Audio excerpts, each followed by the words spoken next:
Welcome to the Slop Farm. Enjoy the video. You already have admin rights and the app installed. Now create the shortcut. On Windows, open File Explorer, navigate to the program. EXE, right-click and choose Send to Desktop, create shortcut. Once done, you'll have a tangible icon to edit.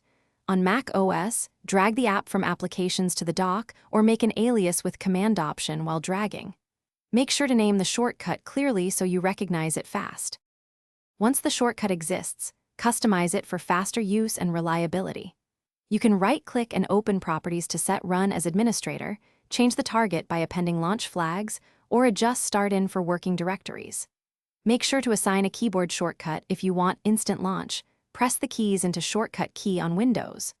On Mac OS, use Shortcuts or Automator to wrap commands and change the icon for quick visual scanning. These tweak speed workflow and prevent context errors.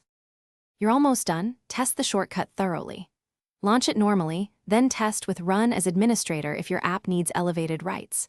Make sure paths, arguments, and working directory produce the expected result. Adjust properties if not.